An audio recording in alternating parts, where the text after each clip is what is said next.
question. Hey guys, Steven here, Fanatic Perspective. Got Brandon here in the building. Brandon, hopefully you can see the comments starting to pull up here. Yeah, What's yeah, up, I man? see. Perfect, perfect, All right. perfect. So what's going on, Vicente? Thank you for jumping in here, brother. Appreciate it. So this is the morning after the post game analysis. In the case of in the case of UTSA, what should we call this? The autopsy, if you will. Um,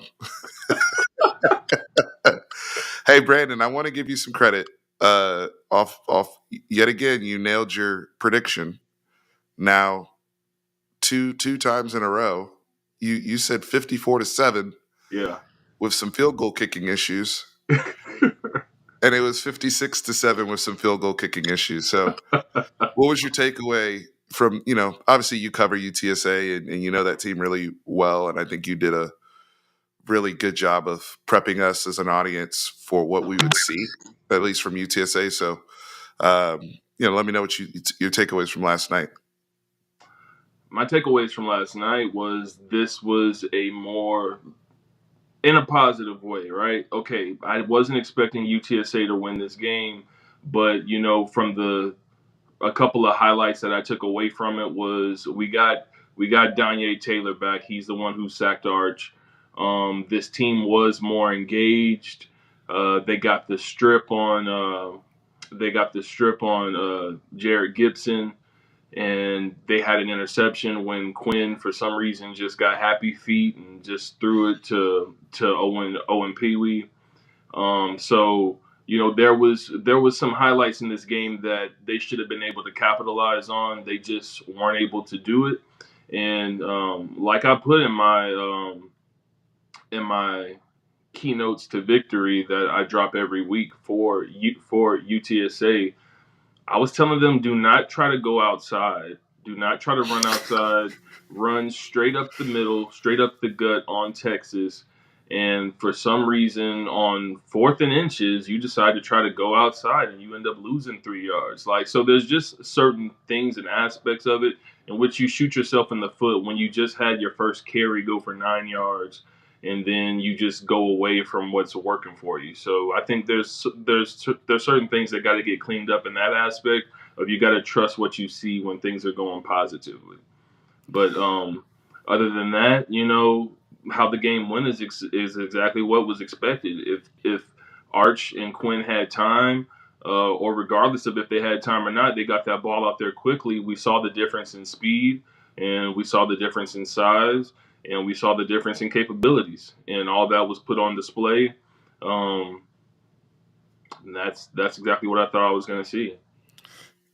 It's interesting too because Texas historically would struggle in games like this, and have challenges even getting started, especially off of a big win. A lot of Mhm. people, I was listening to some of the broadcasts last night when I got back, and Mark Jones and those guys were talking about letdown spots.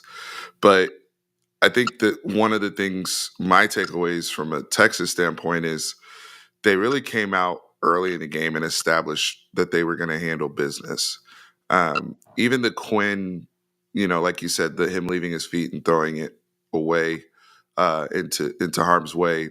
That play aside, they immediately come back and get a stop on the ultimately leading to the fourth Right. down play that you mentioned, and then Texas ends up getting points soon after that to make the game 14-0. Right, so that was encouraging. Just the energy, they looked like they were. Hmm. And I think that's a good turnover in the program from a standpoint of Texas is so deep and there's so many guys that they're playing right now that guys are fighting for snaps Right. amongst themselves. Like, let's be honest, right? Like Colin Simmons, I see the comment here about Colin Simmons, and let's just, and we're gonna talk a lot about Arch and a lot about Quinn and all that Yeah. here. So don't you guys worry. But looking at Colin Simmons, I'm using this as an example. The kid is so, he blows you off the screen. And Brandon, we were there in Duncan, in AT&T when Duncanville was going to war versus North Yeah, Shore, and he's MVP and everything. I mean, he has translated immediately to D1 football. Like there's been really no growing pains, so to speak, yet. I mean, he's one of our best defensive players. And yeah, because of that, he is taking snaps away from veteran guys, right?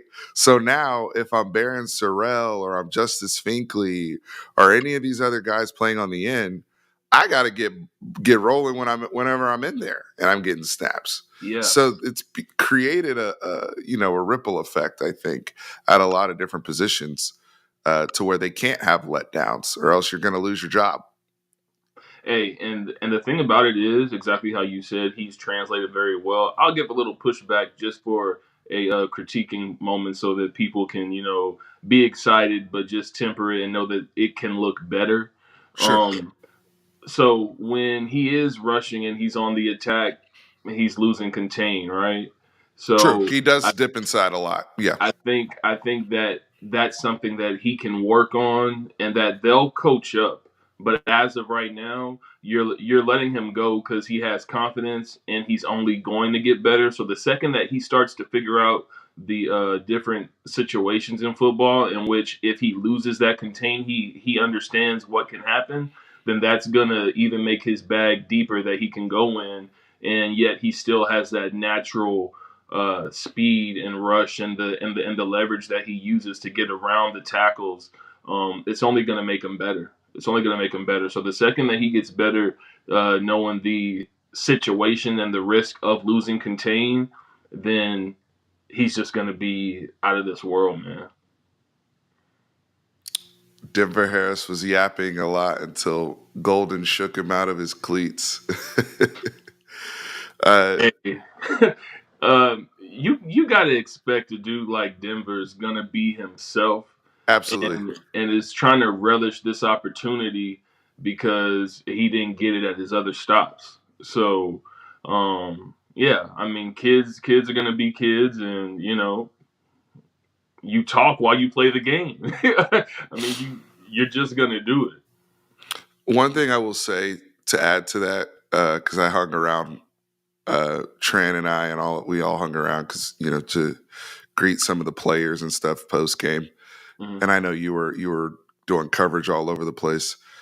They're talking, and there was some scraps going on. A lot of these kids know each other and are very familiar. Whenever you're playing, like quote unquote neighborhood football, Right. that's what's going to happen, right? But I will tell you this: post game, it was all love. Daps, pictures. Denver Harris is taking pictures with everybody, right? Like all of a sudden it turned into a reunion post game on the The field. only thing I'll say about that is I was wondering who Jade Barron was mad at because when he was walking over to me to do the eyes of Texas, like he was bothered, like uh, he had his jersey off, and it was like he keeps looking back, yapping something, and I don't know what it was, but he was he was ready to go for something. He was ready to go, and I'm gonna have to hit him up and see exactly what had happened, but. Yeah, what was going on, brother? Who was talking that mess? Yeah, and I actually have it on video, so I'll send it to you afterwards. Please. Yeah. Nah, but so obviously the big story out of last night. Oh, somebody said, "Why'd you look so mad on ESPN?" That's my game face. I was not mad. That was my game face. That's if you just catch me candidly uh watching ball, I'm locked in. As Gaddis said later on down here. So yeah, I was locked in. I'm looking at because I watched the game um inside out. So I'm first when I'm always like, and this is how I was taught. So it's like I'm looking at personnel, I'm looking at splits, I'm looking at the refs, all that type of stuff, and I'm like counting. So my mind, my face is, I'm very focused, especially on a fourth down, because that's Right. where the camera showed me was before Right. fourth and one. So I'm just analyzing in that moment. Exactly. I noticed that most of our run busts are on the linebackers. We'll get to this piece. I want to keep this highlighted for a quick second, but I'm gonna touch on this real quick. Quinn Ewers and Brandon, I have not talked to you, but I saw Cole after the game, Okay.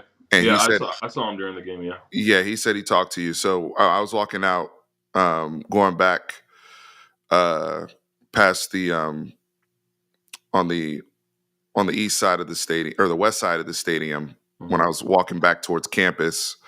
That's when I ran into Cole. Was going back on campus, but he said he had saw you, and I bring that up because it sounded like you were around some of the NFL guys Yeah. last night, and Quinn for let's just this is we keep it a buck here on this channel. They were trying to showcase Quinn Ewers last night for Heisman reasons, for NFL reasons. There's not a coincidence that we came out throwing the ball 7, 8 times on the first drive, being very aggressive. A script that was really tailored for Quinn to show him off, and that first drive was spectacular. Right, that's exactly Hmm. what you're looking for. Hmm. You're looking for those stats. You're looking for building the player up because they're and Cole and I discussed this last night too. Sark, the staff, everybody's on board. They want because what it means for them if Quinn wins that award, if Quinn goes number one in the draft, it's all a byproduct of us winning. Everything is tied together, and that's part of Sark's pitch that he can Hmm. sell. Right? Exactly. If he develops, if he's the guy that made sure that Quinn Ewers, who was a one of one prospect, fulfills his potential, that looks good upon Sark. The only question and concern is what happened last night. It's the freak injury. It's the what is wrong? Why is he coming out the game? And it's been reported about the strained abdomen. Right. We know that he also hit his hand on the guy's helmet on the touchdown pass, the first Right. touchdown pass to Isaiah Bond. I'm not going to take too much away from that because he did throw the ball okay and made some good throws after that. Mm. But the abdomen stuff and just so much of it being non-contact, it seemed like, at least to me. Yeah. That was the conversation that I had with the Yeah, if you want to, just as much as you can share about what you were talking about with the NFL guys, because they're, I feel like they're looking at like, hey, we're looking at this guy as a potential number one pick. Yeah, well, the good And thing that they said was that it wasn't anything with a leg or an extremity, and if it's a muscle or something like that, then okay, that can be healed up and take time, and that can be strengthened, and that was just that's just what the thought was, but it was just they just thought it was odd, it was weird, and I mean that's pretty much just what they had said, like he just went down after a handoff, and for it to not be any contact raises concern, but um, structurally it was nothing like in his with his knee, foot, nothing like that. right. So that was the positive taken away from Thank you for this super chat here. it. Nightman cometh. Love the name, by the way. It's always sunny. Go Horns, go Cowboys. Uh, just reading some of the comments here. Trust Jade, definitely a culture leader. Um, now, hey, if you guys notice, if you're at the games or you see when the team comes out, Jade is always up front with Sark. This is Yeah, his football team, 100%. Yeah, Mr. Wisner, I was definitely focused on the 4th and 1. They had me. Them brothers had me stressing for a little bit. Not even stressing, but I was. You know how it is, man. I was locked in, Mr. Wisner. I was locked in. Jonte Cook looked great last night. I was really happy for him to see his first two Texas touchdowns. Right, his first two touchdowns as a yeah, Texas Longhorn last night. yeah. But anyway, going back to Quinn, I and let me actually get to this super chat here since it keeps us on the topic. Jordan S., one of the mainstays here on this channel. Thank you for the donation. Really appreciate it. Quinn looked good before the injury. Our chat is coming out game. Let's not forget we got a big man pick six. As Tran and I like to call it, a thick six. So, yeah, we had it with Ethan Burke. Shout out to the ball just landed right on him. So what an opportunity. I saw somebody else commented earlier. Plays like that happen when you're just around the ball Yeah. and you're swarming and you're where you're supposed to be. Some people say what luck is the combination of opportunity and preparedness, Mm-hmm. and that's some of the things you see from this Texas defense. So that's a good sign. But going back to Quinn, it's the big question coming into this season for me. This is just my opinion now. Right. Was never his progression as a football player. I know he's going to progress because I watched him progress from year 1 to year 2 under Sark. So I know there was going to be another jump from year 2 to year 3. Exactly. Not only have I seen that jump in his footwork, his leadership, but I've also seen that jump in his football acumen, his confidence. He's even more confident to me as a football player. My question with Quinn, and this is even, I think I may have even mentioned this in my Quinn for Heisman video, is health. He has had issues with availability since high school. This is just, these are just facts. This is not like trying to poo-poo the guy or anything like that, because if health wasn't up for question, Quinn, you go ahead and go to Vegas and put your money down for him to be the number 1 pick. Right. Like there's no other real especially a guy coached by Sark in this system, right? So if I'm the NFL guys, my question is not the football stuff. My question is, how many of the 17 games is he going to play every year if we're going to start off giving him $40 million guaranteed? Right. Those are the questions that I feel like are legitimately being asked behind the scenes. And yes, for the team, for the sake of Texas, yeah, we have time. ULM is another tune-up game next week. Mississippi State at this point looks like ass. They got blown out by Toledo at home. So then you're now looking at 2 weeks. Yeah, 2 weeks plus a bye week before you go to Dallas for OU. Yeah. Right? Like I have no issues if they were to make that decision that, okay, we're gonna run with Arch the next couple of weeks and Quinn will be ready for Oklahoma, because just like you sat Blue out, you can sit Quinn out. And I mean, I know Owens got in there too, but you don't want to have to go into that bag. But thankfully, I think that the offensive line will be able to hold up, and you really won't have an issue with Arch and Trey, getting those reps until Oklahoma. And this has happened with Quinn before. It's not a question of can he sit and then come back and perform, because he's done it. So if there was any question about that, and if there's an opportunity to get him healed up 100%, then I think you definitely do that. Christian Calderon Denzer, thank you for that. Hit that like button, please. Really, really appreciate it. Also, quick commercial here. Shout out to Autograph. Make sure y'all go download that Autograph app. It's dope the whole way through, even post game. Free app for all fanatics out there, all fans. Whether you're following Texas football, whether you're following NFL games today, MLB, what have you, NBA. It is a place for fanatics where we can go on and get rewarded for the content that we obnoxiously consume while our spouses wait for us to be back a part of life. Now you can get rewarded for it. Now you get access to tickets. Now you can get access to, merch or even prizes, right? All sorts of really cool things available on the App Store as well as Google Play. use that Fanatic24 promo code. It's a free app, but you do need it is invite only. Use Fanatic24 as your passcode to get in there. It also helps out this channel. And shout out to Autograph. Great platform. Really appreciate those guys. Getting back to the conversation here. So, you know how national media is.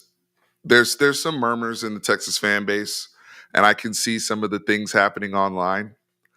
But you know how national media is. I saw something about Arch's Heisman thing has already gone up, and Yes.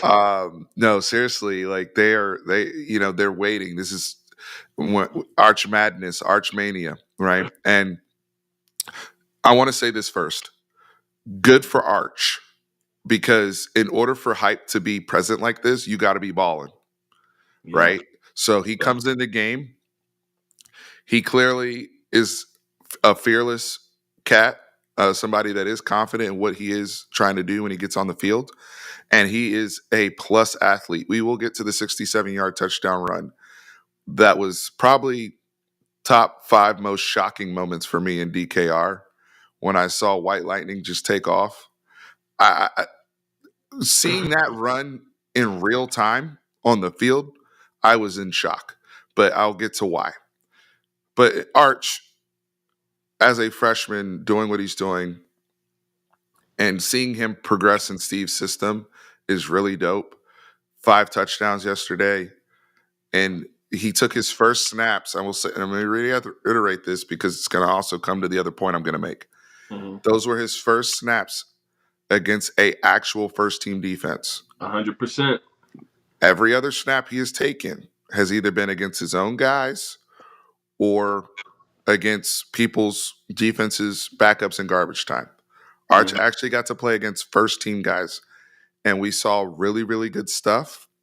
But we also saw an experience and lack of polish, and why Quinn Ewers is QB1, right? For those who are confused. And I'm not really even probably talking to too many people in this chat. I think most people in this chat get it, what the plan is. But for those who don't get it, we stalled a little bit there for a brief moment, but those stalls against better teams will happen with a young quarterback. We saw some of those stalls last year when Malik took over, and you saw the good, bad, and ugly with him versus what you see. Go look at Malik now at Duke. He's a much more polished because he's had a lot of reps to get adjusted to game speed. Exactly. Arch is still adjusting to game speed. And it's scary that he can do all this and he's still not fully adjusted. And what do I mean by that? 80-90% of the time, he's going to his first read. Okay. And some of the big plays that we hit on, i.e. the Ryan Wingo touchdown, I'm just great play, great ball placement, able to get the ball out. He was actually late on that throw. Right. If he was on time and actually saw it the way he's supposed to see it, he doesn't get hit. Exactly. And he hits him in stride. He saw him last minute.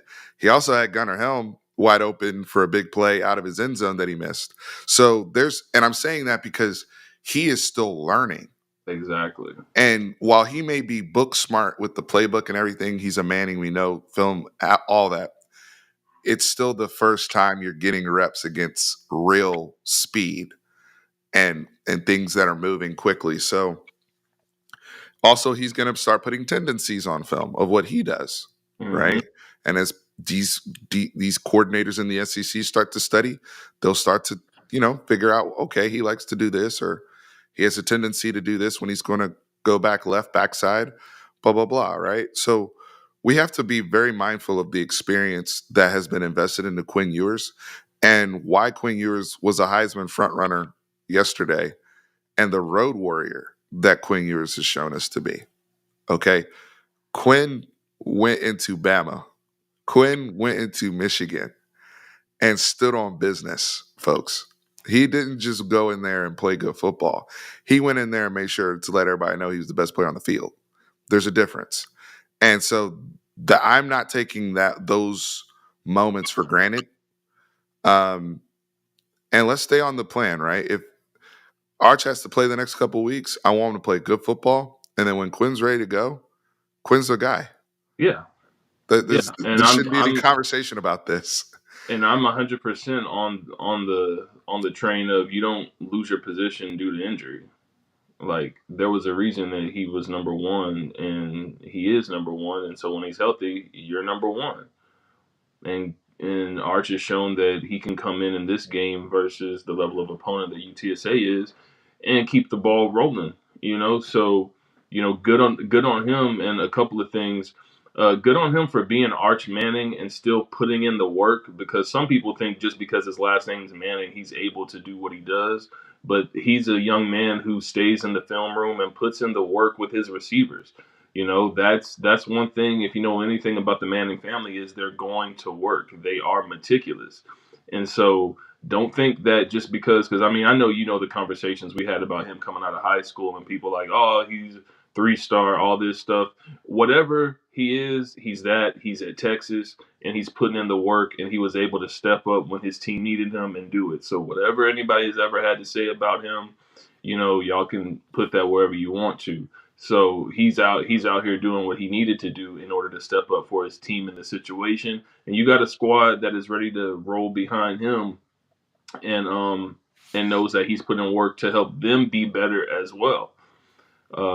And then speaking to how you were talking about, his tendencies, that's one thing that Texas fans and all fans need to understand. Anytime there's a quarterback change and you got a young man coming in there, there's going to be growing pains. And if you aren't a fan enough to go through the growing pains because you understand the ceiling that this kid has, but he might show you little glimpses of it, then maybe you're not really a fan, because you've got to understand that there's going to be issues and things. Like you said, he puts tendencies on tape.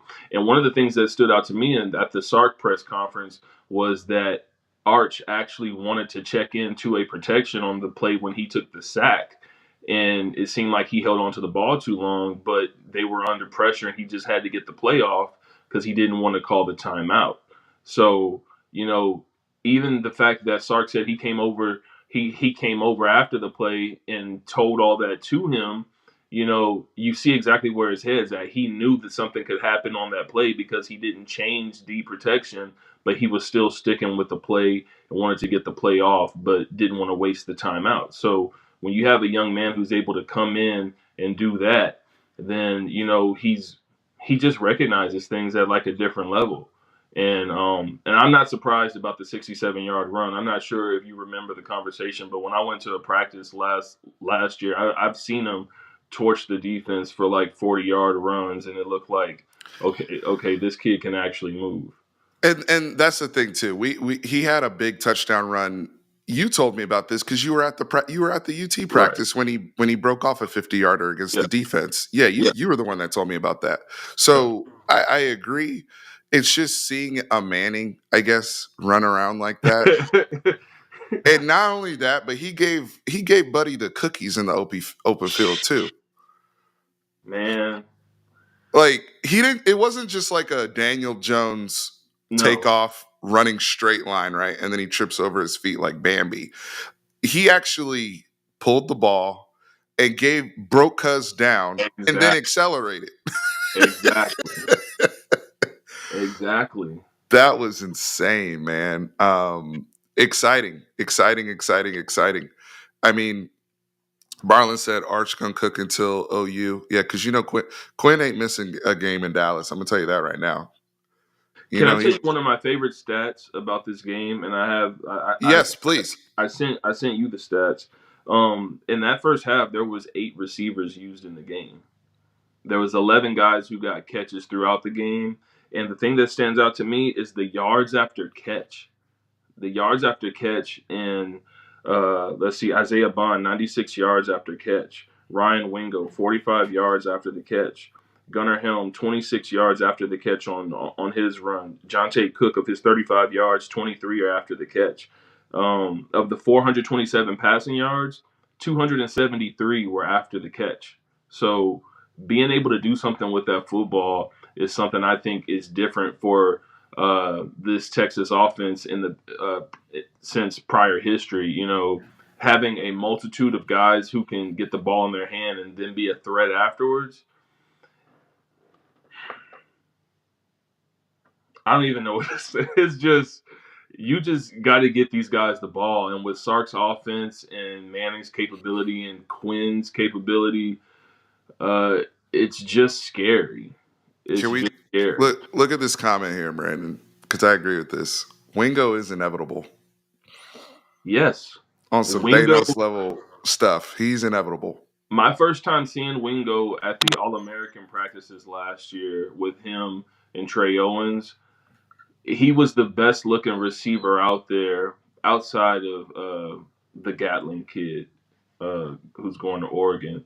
Um, but Trey just stood out and he looked college ready. And I remember thinking that from my first time, like, oh, shoot, that's Wingo. Okay, because I mean it's different from me seeing him on like the highlight tapes, and then he's right here in front of me. This kid's easily 6'2", over 190 pounds, and just doesn't move the same as anybody out here. He's doing it. He's doing everything at Texas that I saw him do at the All American practices, and props to him for again putting in that work and using his abilities. And Texas forgetting him. Yeah, Yeah, Texas forgetting him. That's a good point, man. I mean, I'm gonna bring up some stats too, so we can talk about it on here. Hopefully, everybody can see because I want to highlight this. Let me see. Do, do, do, do, do, do, do.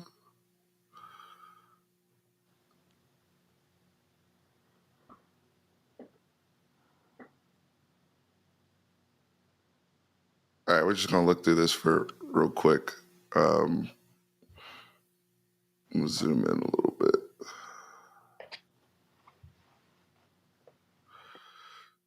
614 yards, 427 yards passing last night Mhm. between Quinn, Arch, and Trey Owens. So Arch 9 of 12 for 4 touchdowns and 223 yards. Those are like Anthony Richardson types throwing, Yeah, yards per attempt. It's insane. But Quinn, I mean, somebody said Quinn was on his way to having a 300-yard, 4 touchdown half. Look at that, 14 to 16. I know he had the one horrible pick, but 185 and 2 touchdowns in like a quarter of work. yeah.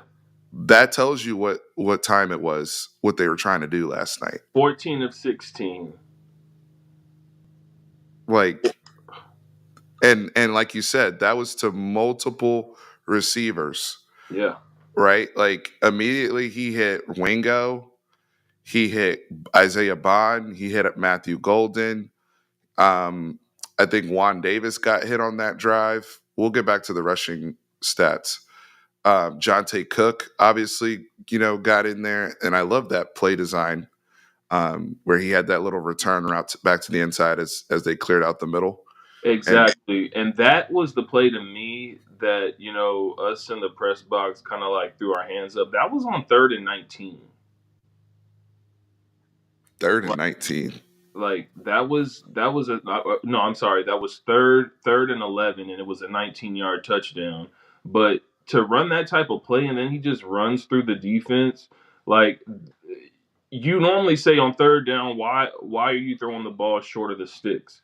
This dude had a wide open lane over the middle and took it up the middle for 19 yards and a touchdown. Like, just I want to say the audacity of the play call, but if you know it's going to be there, if you know it's going to be there, and after the catch again, after the catch, he just knew what to do and got in the end zone.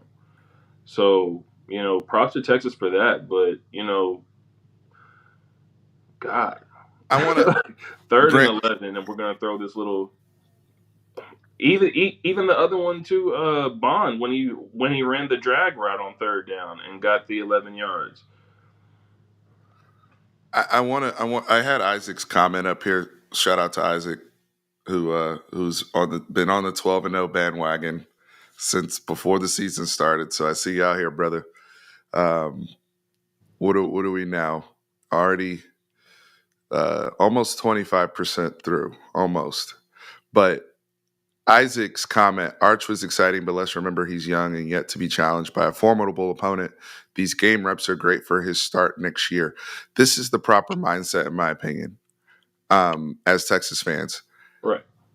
Listen to who we're talking about. Ryan Wingo, Jonte Cook, Arch Manning. We'll talk about Jared Gibson, Wisner. It's really dope that we get to experience them in the present like this, young, but these reps and this chemistry that's building, this is what your team is next year and moving forward, right? Like we're also getting to see the future in real time, and let's be excited for that. Like there's no talk about Arch, gas it up because Lord knows, like Brandon mentioned earlier, we took so much crap unnecessarily, which Georgia fans wouldn't have got crap if they got Arch, but because we got Arch, and people wanted to be dum dums and start talking against the Manning name as if it's not certified in gold. Um, and say, oh, if it was Arch Smith, he'd be a 3-star. Look, I don't see nobody popping off for 67-yard touchdown runs that are 3-star QBs in the SEC. No, sir, stop it, knock it off. Okay, especially in the class that he's in too. And I always said this: I never cared about whether or not Arch was QB1 in the class, Brandon. I, Yeah. I never cared whether or not he was QB1. I only cared if he was the best fit for Texas. Mm-hmm. That's what I cared about. I didn't care if he was ranked ahead of Jackson Arnold or not. I didn't care if he was ranked ahead of Nico or not. Yeah. Who's the best quarterback for Texas? And it has always been Arch. And so we're also seeing somebody in the proper system and the proper program go forward. Jackson Arnold up at OU, I don't know if his plan if coming there, he was supposed to be playing for Seth Luttrell like that, if that was the plan, so to speak. From what I recall, he got recruited by Jeff Lebby in them. Right. So there's already been a change in navigation for his course. You see what I'm saying? Yeah. And so Eli Holstein has already left Bama and gone to Pitt and now leading Pitt to being cardiac kids. So Right. these kids in that 2023 quarterback room, that quarterback class, Dante Moore, who's already left, right? Mm-hmm. Who already left UCLA and went to Oregon. Yeah. I'm concerned about my guy and my guy's situation. And what was best for Texas was for Arch to come in here. We have a very difficult, very nuanced offensive system with a lot. This isn't plug and play, bear and shoot stuff where you just come in and look at a Nintendo sign and you're going to throw the ball deep, Yeah. right? Like this is not that. So him going through this process is the best thing for him and the best thing for Texas because he's going to hit the ground running when he's full time, right? Next season. But right now, what we do know is that we have an outstanding QB2, a QB2 that probably would start on all but maybe 5 teams in the country at this point. And our QB1 is still, when he's healthy, one of, if not the best quarterback in the country. So Exactly. And that's that's a and that's blessing. props to Texas and this staff recruiting for fit. They are recruiting for fit. And if the kid so happens to be ranked whatever he is, they're gonna go to the depths of their recruiting, which I definitely know, and find somebody who's going to fit because I mean they aren't going to mess around, and they understand what they have and the moment. That's one thing that I definitely get with this staff is that they understand the moments, and I think that just goes to Sark and everything that he's been through and his development as not only a coach but just as a man, and not wasting time with any recruit that he's not serious about. If there's interest, this has always been my gripe with Texas too. If there's interest, Texas is hot on you. But if there's not, they can be cold. But when they get cold, it's very distant. But one thing Texas does do in the recruiting world is they are very open accurate and honest with how they're going to move with you in your recruitment. And if that's just something that you don't get, then if it's just not your cup of tea, then it's just not your cup of tea, right? But they are 100% in my understanding, especially, I want to talk about the Michael Terry recruitment, but that's one thing that has been a plus for him in this recruitment with Texas is the fact that every single thing that they've said, they've come through on their word of how they're going to recruit him. And that's why this entire staff is able to do stuff with the kids, and they're able to hang out there. You know how Sark's saying, I'm not worried about the summer commits. Let's see how it is at the end of the year, because that gives them more time to build on the word and what they've told their commits of what's going to happen. That's why you get flips, because Texas is being consistent, not only in their play on the field, but in their communication as into what's going to happen with the players that they're talking to. So, that's just what they are. They are consistent, and they are true to what they're saying to these recruits. So one other thing too that I wanted to address here to your point, and I thought about this, and I'm going to say it earlier now. So Michael Terry, and you bring him up, the injuries that we've had in the running back room, and Jarrett Gibson, he kind of had an ankle thing last night, and Right. then I know, they didn't want to load up Wisner too much and bang him up because there's still some bumps and bruises from the Michigan game. And we played, our walk on a bunch. Colin Page, shout out to Colin Page, who had the longest run by a running back last night. Um, Niblet, who's getting carries. To me, this is a perfect reason why you would want a Michael Terry on this football team. Because that's somebody who's a switchblade at a moment's notice. If you go down at any position, he can immediately plug in there and not just be serviceable, but be a really good football player. Exactly. I'm just thinking, like, right now, like, if he was on this team and let's say he was in the receiver room, that's somebody who would already be taking carries, because you're looking at him like a Debo Samuel type anyway. So just food for thought. It's from a recruiting standpoint of why you want kids like him and that versatility, as well as football IQ, to be able to navigate and know the offense well enough to play Right. multiple positions. That requires very high football IQ as well. And I know I said I'm not going to talk about I Terry is know. a need. Terry is a need, and that is expressed. It's not a want or just icing on the cake of Texas has everything that they could have. And but it's expressed to him that he is a need for the continued success at the University of Texas. So that's been impressed, and then he goes into a game like last night and able to see what they do, while there was already some, expectance of what could happen in this game. uh, to go out there and do it is just Texas once again being consistent and showing that this is a different squad than previous years past. How you said earlier, where there might have been a letdown, now you're able to see what the backup is doing with everything at his disposal. Who would be there when and if Terry gets there?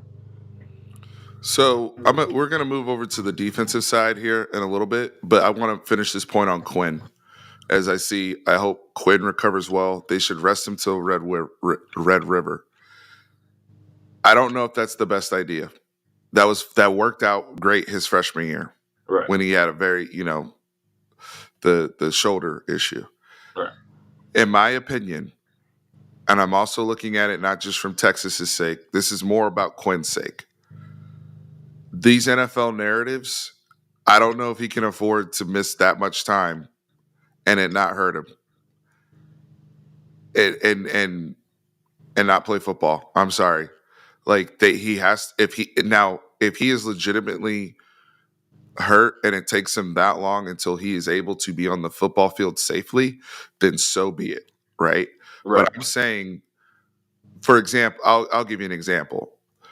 if this was a real conference game, Jaden Blue plays yesterday, Yes. right? You can afford to sit Jaden Blue because we can let him get healthier. Right. That's what I'm saying. For Quinn's sake, if it's a questionable thing where it's like, I can sit, blah blah blah. No, you need to play because the questions and the allegate you got to survive those allegations Yeah. if you're him. And the arch stuff. Let's is gonna get loud. It's gonna get loud. It Yeah. just is what it is. I mean, that's And what then comes with and it. then but then on that, I think that would be more so on the perception of Quinn and his health. I wouldn't necessarily put that as anything on Texas. I agree. It's on Quinn. Yeah. I Yeah. mean, because if I'm the Because you want to see the NFL, best for him, and him sitting out longer, him being able to get back as fast as possible is always going to be a plus when it comes to going to the NFL. You don't exactly. want, yeah, exactly. They're looking again. They're looking at people where it's like, all right, how valuable are you to me if you can only play 10 or 11 every year out of 17 games? Right, So you got to right, show me that you can play majority, if not the whole season. So if you're taking weeks off because you're questionable, it's just a conversation. Again, I don't want to rush anybody back from injury, but the perception is out there from in the scouting community now. It has nothing to do with his arm and all the gifts he brings to the field. right. So I'm just saying from a you know, if he misses the ULM game, I think that they'll understand that, Right, especially no need to risk anything. right. But me personally, I would like to see him back for the conference opener against Mississippi State, looking good. If You he want can, him starting, or do you want I him would like like to playing see in the him second start. half? Or I would like to see Quinn starting against Mississippi State if okay, he can, because I really think it's going to hurt him if he does not come back until OU. Then people are gonna unless Texas comes out and says his recovery timetable is 2 to 3 weeks. Then it is what it is. right. Um, that's just the way I'm looking Yeah, at I this. definitely get it. I definitely get it.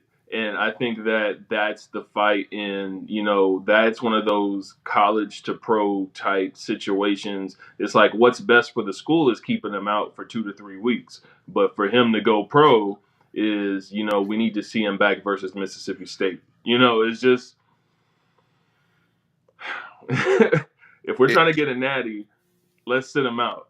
But I know we want to help the kids get drafted and stuff, so let's fight this narrative and let's get you in there versus Mississippi State. But there's a risk, so we'll leave it up to you. he knows his body, Yeah, exactly. and he's older now. He's not. I don't think he's that kid that would lie or anything like that. I think he knows his body. He knows if he can Yeah, play or not, and can protect himself or not in the game, and right. be smart. But Did he even get hit? No, I don't think he got hit. Did he? he got hit when he ran on Oh third yeah. down, Okay. Okay. Yeah. and he kind of got folded awkwardly, honestly. Yeah. Um, other than that, I don't really remember him getting brought to the ground the rest of the Random, game. but Texas games have a lot of replay value, and I can't wait to go back and watch this game. I rewatched most of the first half of yesterday. I still got to go through second half. Let me see. Bolden is pressing a little bit right now, um, but I think this week this is where the value of a guy like Chris Jackson could come in and just say, hey, let's settle down. And Bakes too, in terms of punt return. Punt return is starting to become a little bit too much of an adventure for me. Bruh. It, Bruh. it, I looked at everybody in the press box. I'm like, he's just never gonna call a fair catch. He's just not. I'm like, you're putting your whole team at risk. You're not even saying fire. You're not saying nothing. You're just like, oh, this ball just fell short. It didn't make it to me. Like, and my first thought was, everything's not a punt return. You had a first down and ran backwards. Understand football. You have the first down. Go down. That's that line of, and I'm not saying this is him, but this is that line of understanding the game and then personally wanting to do something. So everything's not a punt return. It was exciting that he got that one punt return off, and it got called back for the block in the back, which was a terrible call, by the way, in my estimation. But you had the first down and you run back 3 yards for what? Right. That's another thing where it's like, brother, let's show better football IQ. Exactly. Let's make sure that we're not doing because that's a triple negative that you had right there, right? Like That was on fourth down, was it it was not? on fourth down. It was fourth Yeah, and 4. yeah, He went backwards, and brother, you fumbled. So if I'm yeah. Chris Jackson, I'm sitting there with the clicker going crazy. You know what I'm saying? Like, brother, why are you going in reverse? And you lost the ball. Like, so hey, you know what? Stuff like that, stuff like the Jarrett Gibson fumble, even stuff like the arch protection thing, good thing it happens in these games, right? Yeah, Learning moments yeah. that you can clean up, that get put on film, that you can fix before conference play. That's a good sign. I do want to touch on the defense because Let's do it. there's some there's some questions. I'm just trying to make sure I get through the comments here while we finish up on this. Isaac said, "That's what I'm saying, Bones. He needs to take what he can get ready for the opponent." Either, yeah. I think a lot of people are seeing the same thing with Quinn. Mhm. Um, Steven, don't forget it in the pros. Being a QB, you're going to high in the draft to a bad team. There's a reason why QBs go higher. Highly sought after commodities to buy time for an entire franchise. No, these are the conversations being had. 100%. Yeah. hundred Yeah, I percent. mean, like you want a guy to go number one for the sake of being the first gone, right? And the kid's gonna get money, and the kid's earn the spot. But naturally, it's like, okay, well, if he goes to number 15, then he's, But I'm not saying who wants you want your name called, of course. But if you have a chance of going one or going 15 or going 20, you're gonna want to go number one, especially if you're playing this game for money. This is another thing I was thinking that Bones put up here. I was thinking it earlier, but it's the truth, especially at the NFL level. Quarterbacks have to be able to play hurt. To some degree, he needs to show that getting hurt doesn't mean that he can't play through it. Hmm. Um, it's half, I guarantee, in the NFL. I mean, look at Roethlisberger over the years. Look at Peyton and Eli. Peyton and Eli are both on the top 5, top 10 list for starts, for overall starts, consecutive Yeah, starts. That's why the Manning DNA is another thing is so critical because the NFL sees Manning, they see availability. They yeah. see that these Mannings are indestructible. They don't miss time. And Quinn and Archer, two totally different body types.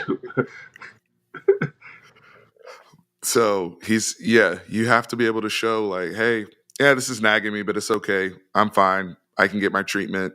I'm good. Right? Matthew Stafford, another guy that comes to mind who plays through a lot of injuries, but for the most part, he's out there for his team. It's a rough sport and it's a brutal sport. But the reality is, on that level, making that type of money, you have to play football, Hmm. or else you're not, or else they're not going to trust you. Right. Um, let's see. I'm trying to make sure I'm not missing anything else. Chat. Thank you guys for being here. 152 here. Make sure you hit that like button. Really appreciate it. So, all right. I think I got through everything I wanted to get through there. So let me go back and get this back on here.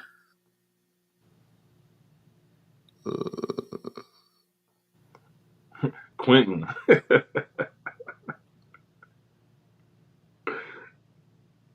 What did Quentin say? said Arch is thick, no Diddy. Hey, I got you. Hey, brother, thank you for the super chat. And he sent a questionable one too, as he normally does. Oh man, Quinn. Is Quinn that guy? Yes. So let's go back. I think we touched on a lot of like, all these guys that got work.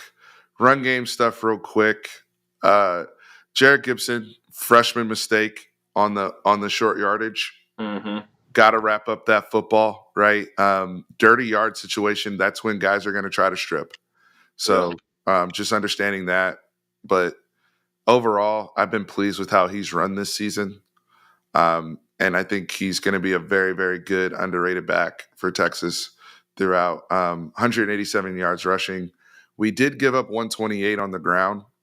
So another big gash run, which is why we're going to go over and talk defense. Brandon, as I pull up the defensive numbers, so Colin Simmons leads us with 6 tackles Mm-hmm. and a sack. I know Colton Vasek had a sack. And I think Leifau had a sack, if I'm not Yeah. mistaken. Yeah. He had Yeah, the first one. He had the yeah, first yeah. He had the first one. So, one. what do you tell me what you're seeing, good, bad, and ugly from the Texas defense? Uh, Good. I'm loving the energy and the rallying on short yardage downs. And I'm loving the physicality. Shout out to Ty Anthony Smith. That's another kid I saw at the all American workouts. And his feet were amazing. He played fast. He's even bigger and he hasn't lost any of that foot speed. And he hits with the pop as you definitely saw last night in the fourth quarter. Um, the bad, I bad and ugly. I'm gonna have to try to reach for. I didn't see. I'm gonna have to go back and look at the busted play. I kind of want to put that on just the call of the defense, but I think okay, I'll go with bad on this. You know that if your weakness is inside, then you should expect teams to be running to your outside. So your linebackers and your safeties, have to be aware that a running back might cut it out or bounce out. So there's really no excuse when you know that you're the strength of the run defense to give up runs like that. Um, and you know I don't see much ugly. I don't see much ugly um at all. Yeah. So I want to add another good and a super good. Texas so far this season has only allowed 2 touchdowns in 3 games. Yeah. 6.3 points a game at this juncture. Like that's really good work so far. Really good work. And the thing about it is, and Sark spoke to that after the win versus Michigan, right? It's like giving up that late touchdown, like for what? Like that wasn't necessary to give that up. So he wanted to see that killer instinct. And while I do like this defense, okay, I'd like to see it be nastier in the fact of we're not giving up anything for any reason. And I didn't look at the sideline after the long run, so maybe you could tell me what the body language and if there was a lot of anger or confusion or finger pointing on the sidelines after that long run. But I would like to see a defensive team uh, amped up by a play in which it's a busted play and then just get violent after that.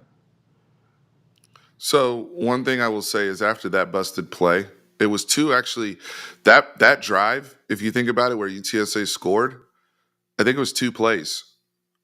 Because Owen hit that it was like kind of like a 7 route Hmm. that he hit. It was probably his longest pass of the Oh, game. right. Yeah. When he threw it to Allen. He So he threw it hit to Allen first. Yeah. yeah, he threw it to Allen, and then I believe the very next play was the Yeah. explosive run. Yes, it It was. was it was 2 plays, right? So the reason why I think this is a good takeaway for me. After that, they settled down. Like they didn't give up another explosive play like that again. Like so clearly whatever happened like and UTSA tried to run that little it wasn't a counter that they ran, it was something else, but they tried to run it again, and Mhm. Texas defended Right. it well the next time. So Hmm. whatever it was, they showed the ability to adjust, make the right fix. Some of it, yes, it's just tackling and being where you're supposed to be, but we were out of position when Robert Henry got through the hole Hmm. and David Benda missed, and then Derek probably could have taken a better angle. Derek's faster than that, but he got a little too far behind dude and I think he misgauged how fast that kid was. Um, he if he takes a better angle, it's probably like a 25-yard run instead of a 53-yard touchdown. But they fixed it after Right. that, right? It wasn't. Now, yeah, we gave up some leak runs. I also think some of the leak runs that get given up is personnel related too. We're playing a lot of people. Right. We didn't play all these people versus Michigan. Like so let's also be mindful of that. So I want to highlight this too. Ty Anthony Smith, who we got him, he was supposed to go to A&M, right? Yep. And we were able to get him to flip over. And he was not the he was if you think about the recruiting class, He was. Are you talking about his size? no, not even just the size, but just the regard of him, right? Like Right. there was more hype around January and Xena and Colin Simmons Yeah. and Xavier Yeah. and Kobe Black. Like I can name off a whole bunch of defensive guys, Wilson, who got more fanfare and excitement than Ty Anthony Smith as a recruit. And all this kid has done is come in here and become a core rotation player on defense and is already a core special teamer on every special team unit. Yeah. He's Hey, shout playing a out lot. to his 7-on-7 coach, uh, Shamar, because with his guidance and his communication with the staff and the staff understanding what type of player that Ty Anthony is. I think that all worked in conjunction, and that shows you.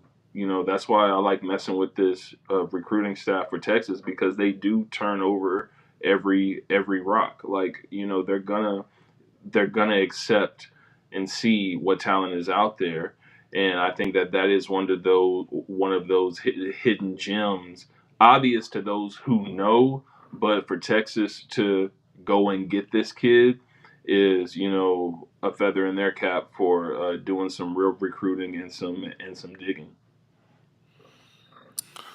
What are your thoughts on this comment here from Bones? Seemed like the defense was vanilla yesterday. UTSA has no clear identity on offense. I'd say that's very, very true. UTSA shot themselves in the foot with some very uh, normal play calling. Like, there wasn't much, creativity when it comes to. I think after a certain point, they just start running, their basic. Let's just start running plays that we know we're going to run in the future, and let's run them against Texas. So at a point, not saying they took it like a practice, but it's like we got to get better at certain things. So we're just going to run what we need to get better at out here, you know. So yeah, definitely that made cause for Texas to not have to go into their bag, because when you're in control of the game, you really just control everything, because situationally there was nothing that UTSA was going to be able to surprise them with. So I wanted to go through the team stats real quick while we have it up. Um, Third downs. This is a positive for me. 3 for 17. 3 for 17 on third downs. So Texas defense doing a really good job, whether it was long, short, what have you. Hmm. Um, the penalties weren't crazy. Um, Average rush yards 3.3. They ran the ball 39 times. So That's the that's first game that UTSA has rushed for over 3 yards a carry, so Texas needs to work on okay. So that. and that includes an explosive. Yeah. Because well, two explosives because 17 yard anything over 15 I consider an explosive in the run Right. game. Right. So they gave up two explosives. Um, Penalties 7 for 59 on the game. I know some. I mean, offensively we also got a personal foul penalty on Neto, and I don't know. I thought that one should have been an offsetting situation. I didn't. When was that? Because I don't remember that. It was late in the game. It was when all the backups were in, but he got into a little post snap scrap, and I may have Juan been making Davis my way Juan to the Davis got field. called for one earlier, but they didn't like the UTSA guys standing over guys post tackle. Oh, okay. It's Okay. like, bro, don't stand over me. Um, they didn't like that, so they were just like letting them know, like, hey, you tackle somebody, get off of them, like that type of stuff. But that happens every game. Um, yeah, I mean, our third down 3 for 10 is not great either. You want to be 4 for 10 and above, Mm-hmm. 40% above. So we have work to do there. We have work to do in the penalties, but um, overall, we won the turnover battle 2-1. Um, so yeah, I mean, I'm just trying to make sure I was hitting on. Shout out to the kicker Will Stone because he got a lot of work last night to have 9 kickoffs and 8 uh, for a touchback. You know, if you don't give them a opportunity at a play to make a return, then that's just as good as pinning them for a punt. So everybody's starting from their 75. I mean, from their 25. I think the other thing with Ty Anthony Smith, going back to him, is the surprise element. I don't think a lot of people had him being in the two deep this year, right? Like not like with all the linebackers we've talked about and the guys that are still on this team. Darian Gallett's still here. Leifau had a sack Yeah, in the game. yeah, Akana played yesterday yeah. and played linebacker. And who was it? The defensive lineman, Savea, had a big stop too. Savea did have a big stop Yeah. yesterday. So that's another thing too. Trying to find that rotation with the big fellas between Lole, Savea, and Bill Norton in combination with Vernon Broughton and Alfred Collins and Hmm. just how they're going to mix and match. I'm really going to have to study film and break that down to see because it's what Bo Davis figured out last year and the last couple years, in my opinion, was who needed to play next to who. Especially because Yeah. he knew Tavondre Sweat and Byron Murphy couldn't. They're not going to line up next to each other every single play. Right. So if I'm bringing Alfred in, I know Alfred's going to play really well next to Sweat. Like they seem to be way more effective than Vernon Broughton next to Sweat, or maybe Vernon Broughton played better with Right. Byron Murphy. Trying to So find that Stockton Malone type setup. Like what's gonna definitely be bread and butter. exactly because your nose is going to play a certain technique to allow that three tech to get a one-on-one or if you're playing games, right, if you and it's like, hey, you're going to loop around me Hmm. so we can mess up this left guard over here and catch him. That also requires just chemistry, and I think that they're still trying to find chemistry with these some of these guys because it is going to be different. Lole is going to attack somebody's inside shoulder differently from the way Vernon Broughton might attack the inside shoulder. Like it's little nuanced things Hmm. that a true lineman coach can really explain to you and get Yeah. in Yeah. step with. But I can tell from my untrained eye And that they're working on that. and it's something that they'll pick up given off of a tendency that they might not even be in there for a play and they notice it in the offensive line and they can sub you in and say, hey, you attack this because this is what you do better, and this O line has a tendency to do this. So if you naturally do this better than something this other kid's stumbling upon, then that's going to make the defense that much better. So you're talking about Velton Gardner, Yeah, Marlon. He played yesterday at the very, very end of the game. He actually he got reps. I want to say after Colin Page. yeah. He had Uh, five carries for 19 yards, and he had a catch for no yards. yep, and he also had a drop. Trey Owens was trying to get him one more ball for a screen. Shout Yeah. out to Trey Owens, by the way, for getting his first Texas snaps.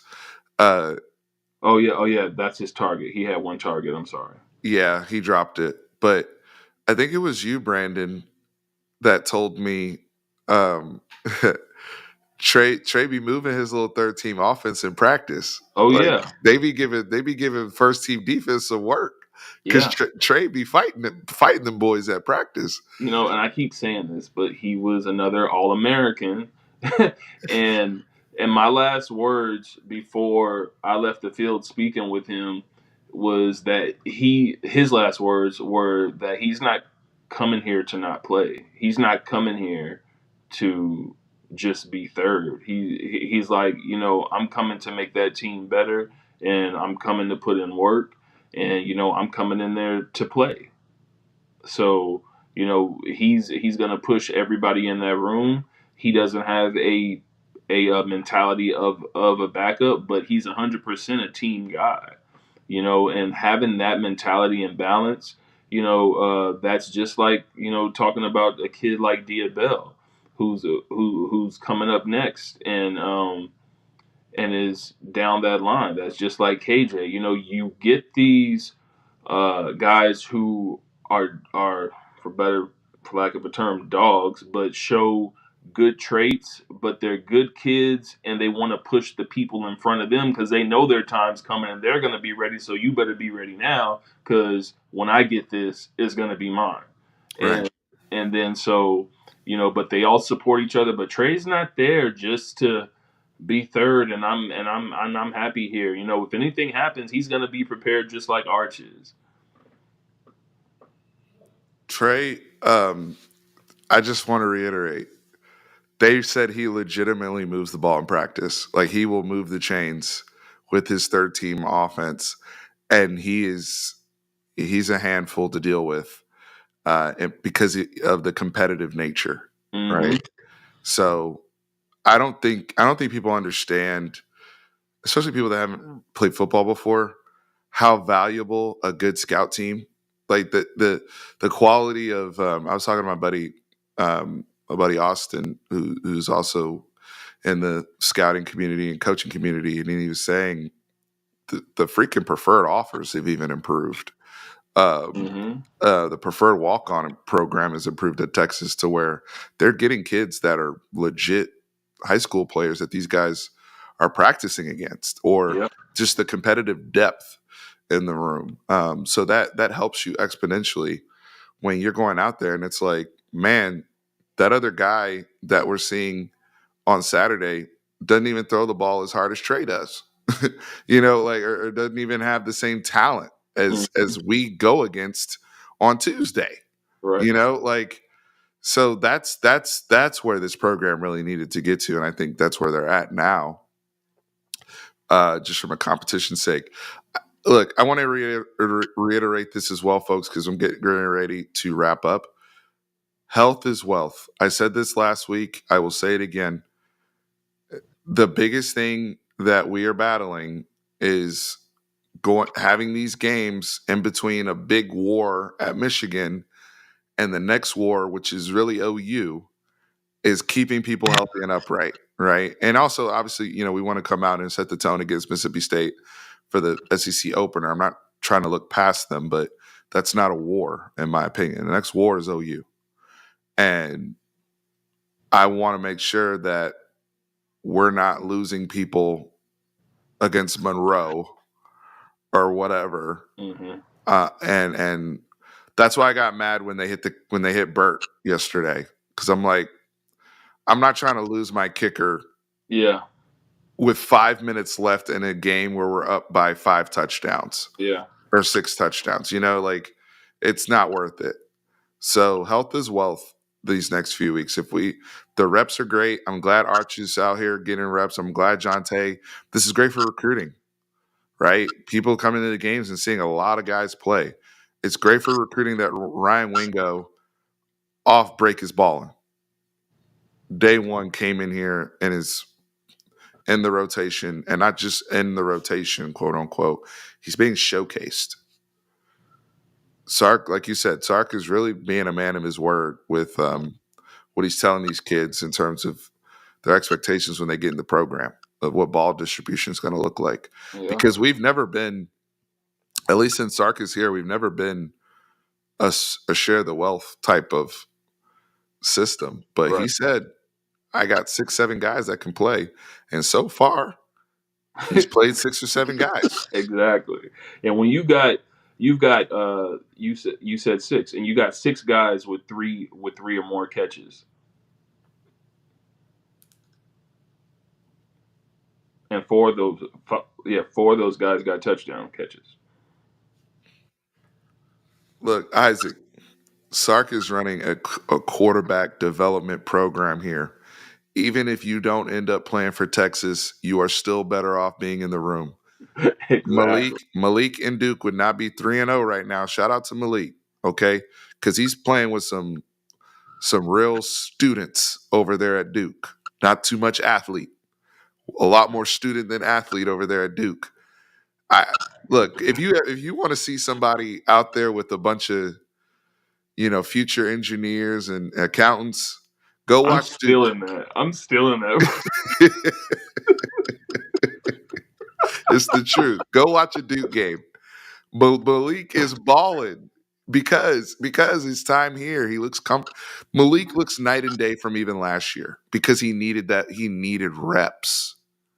He needed reps. Mm, When Quinn got here in 2022 and he didn't play his senior year of high school and he didn't play at Ohio State and he really wasn't practicing a whole lot at Ohio State because they had a loaded QB room too. He needed what? He needed reps when he got here. That's why Quinn has improved so much. You cannot just come out there and not play football. You need reps. That's part of why Quinn, for those who have heard the quote that he made about why he came back to Texas, he said, typically to be a successful, at the next level, you need to start at least 25 games in college. yeah. He said that 25, you need at least 25 starts. Yeah. So that's reps. And that's why Malik looks the way he does now. And that's why Quinn has improved. That's why, now I know Hudson got blown up yesterday by Notre Dame, but, you know, that's another thing. But overall, these guys are better off being in this system and learning what they're learning in that room and competing against each other and pushing each other. They're all better off. They're all going to become, I think, the same way, people talk about hooks trained. You get that stamp of Yeah. approval. Yeah. It's starting to get that Sark trained stamp of approval if you're a Yeah. quarterback Yeah. at the NFL level. So that matters. Brandon, any parting thoughts off of last night or anything else you wanted to touch on? Man. First off, I hope Quinn gets 100% healthy. I wish him the best. I want him to get back 100% in whatever time that is. Just thinking about college, I want him to be 100%, and whenever that comeback is, it is. And uh, I'm going to be excited to see the maturation of Arch and him being able to step up in this case. It's kind of like a relief pitcher now being able to start. So I'm looking at it like, okay, this is your opportunity to get these reps in which you might not have thought that you were getting. So I'm very excited for the future of the University of Texas football, and these next couple of weeks is going to be even more intriguing. And I'm gonna have to step back from these national media types and just sit back and laugh and just enjoy people people are going to be asking me so many dumb questions or stuff like and there was very dumb questions asked in the UTSA press room last night from my estimation, but when you're new and sometimes your newness shows, and I'll say that. But I could tell you were frustrated last night when you were texting me from the press room. You were fed up. I was like, why is he so upset? But you're like, there's just some dumb guys in here. I'm like, man, so on the Texas front, very excited about the future. The sky is the limit, and I can't wait to. Now I'm gonna text the coaches after I get off here, and see what's going on, and ready to tap in with the squad and see what's up. I'd be remiss if I didn't mention another great Caucasian athlete in Gunnar Helm who freaking cleared somebody last night. Salute, my guy.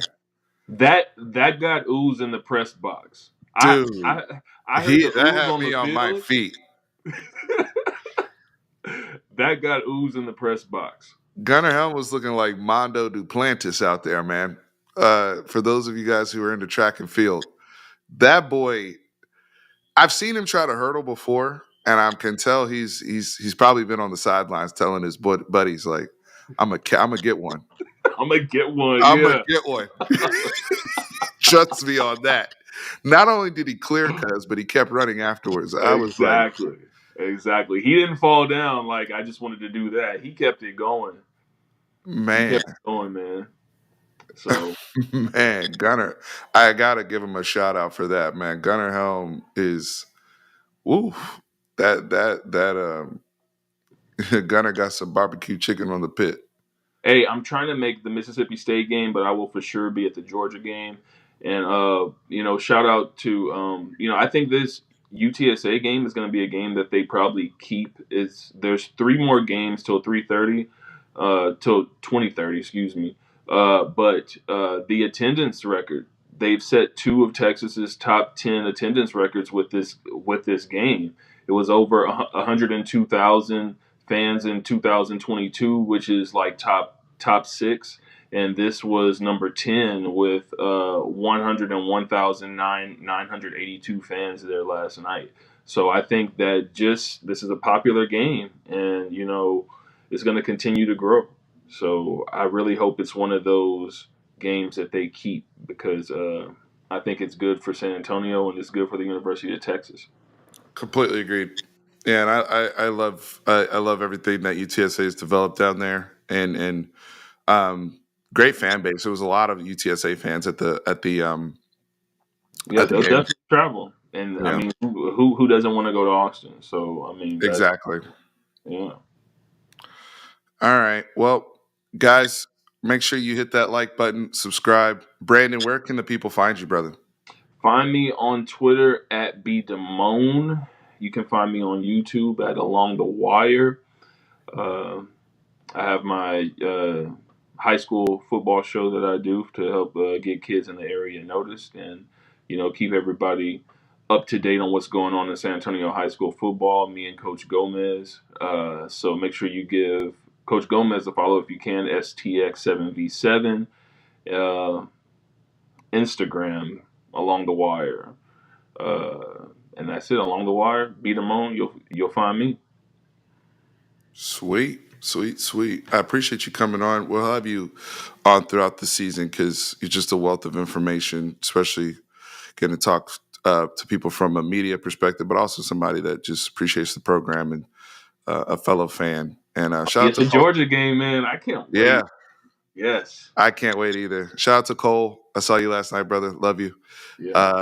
And Autograph, sponsor here. Shout out to Autograph. Download the App Store, Google Play. Free app, y'all. NFL going on today, all sorts of things going on. Follow your favorite teams. Use that Fanatic24 promo code. Like I said, free app, but it is entry. Fanatic24 gets you in. Also helps this channel. Guys, whatever you read, get credit for it. Whatever you listen to, get credit for it. Whatever you watch, get credit for it. Get that loyalty, access to tickets through what we call true fan pricing. They had tickets last night for the UTSA game, $100 and under. Even WNBA games, WNBA playoffs about to start. Anything you're trying to get access to, and you want to follow your favorite teams and programs, do it on Autograph. Trust me on this. It will I'm be worth signing it up to you. right now. I'm Yeah. gonna sign up right And now use after that that. Fanatic 24, and you follow all your teams on there. Yeah. It doesn't have to be just Texas. Yeah. So, and the more people that get on there, the more teams are going to add to the platform. So, really dope. Y'all, I appreciate everybody here in the comments. I love it. I love it. I love it. Guys, remember, and Tran says hello, by the way. He had a baseball tournament. What up, Little George, Tran? they had a baseball tournament this morning. They are coming back here. So, we're about to go watch the Cowboys game. But horns always up. Hook 'em.